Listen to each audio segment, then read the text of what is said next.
खाड़ी देश कतर से एक बेहद दर्दनाक खबर सामने आई है। दुनिया के सबसे बड़े ऊर्जा केंद्रों में से एक कतर के रास लाफान इंडस्ट्रियल सिटी में एक भीषण हादसा हुआ है। बरजान गैस सप्लाई फैसिलिटी में हुए एक जोरदार धमाके में न सिर्फ कतर को हिला दिया है बल्कि भारत में भी मातम पसर गया है। कतर के ऊर्जा मंत्रालय और दोहा स्थित भारतीय दूतावास ने पुष्टि की है कि इस भयावह हादसे में 12 भारतीय नागरिकों की जिंदा जलने से मौत हो गई है।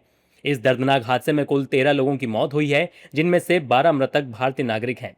कल रात रास लाफान में हुई दुर्घटना में 12 भारतीय नागरिकों का दुखद निधन हो गया है। हम शोक संतप्त परिवारों के प्रति अपनी गहरी संवेदनाएं व्यक्त करते हैं और दिवंगत आत्माओं की शांति के लिए प्रार्थना करते हैं। इस घटना में घायल हुए सभी लोग स्थिर स्थिति में हैं और उन्हें उचित चिकित्सा उपचार प्रदान किया जा रहा है। कतर स्थित भारतीय दूतावास कतर के अधिकारियों के साथ लगातार संपर्क में है और प्रभावित भारतीय नागरिकों तथा उनके परिवारों को हर संभव सहायता प्रदान करने के लिए कार्य कर रहा है। भारत के विदेश मंत्री डॉक्टर एस जयशंकर ने घटना पर शोक जताया और पीड़ित परिवार के प्रति दुख जाहिर किया है। उन्होंने सोशल मीडिया प्लेटफॉर्म एक्स पर लिखा, कतर के रास लाफान इंडस्ट्रियल सिटी में हुए धमाके में भारतीय नागरिकों समेत कई लोगों की मौत और घायल होने से बहुत दुख हुआ। जैसे जैसे और जानकारी सामने आ रही है, हमारा दूतावास कतर के अधिकारियों के संपर्क में है और इस हादसे से प्रभावित भारतीय नागरिकों के परिवारों की मदद करने की कोशिश कर रहा है। हमारी प्रार्थनाएं पीड़ितों और उनके परिवारों के साथ हैं। हादसे की गंभीरता को देखते हुए दोहा में मौजूद भारतीय दूतावास तुरंत एक्टिव मोड में आ गया है। इस हादसे को लेकर नेताओं ने भी दुख जताया है। देखिए, ये बेहद दुखद है।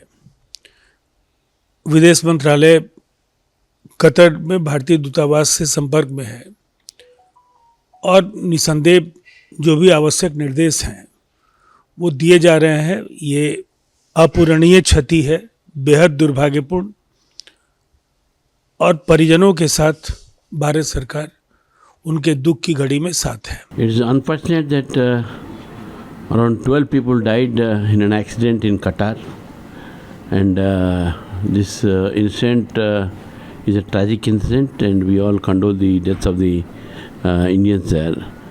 Out of 13 people who died, around 12 people are Indians. I think necessary steps will be taken by the local authorities to send the bodies back to India. दुनिया के सबसे अहम एनर्जी हबों में से एक रास लाफान इंडस्ट्रियल एरिया में धमाका तब हुआ जब फैसिलिटी में कामकाज फिर से शुरू करने की कोशिशें चल रही थी। इस घटना के बाद बरजान गैस सप्लाई फैसिलिटी में जबरदस्त आग लग गई, जिसके बाद इमरजेंसी रिस्पांस टीमें तुरंत मौके पर पहुंची। हालांकि राहत की बात यह है कि घायलों की स्थिति फिलहाल स्थिर बताई जा रही है और उन्हें उचित इलाज दिया जा रहा है। बता दें कि कतर में करीब 8 लाख से ज्यादा भारतीय प्रवासी रहते हैं, जो वहां के विकास में बड़ी भूमिका निभाते हैं। भारतीय दूतावास अब कतर के प्रशासन के साथ मिलकर लगातार संपर्क में है ताकि मारे गए 12 भारतीय नागरिकों के शवों को जल्द से जल्द भारत लाया जा सके।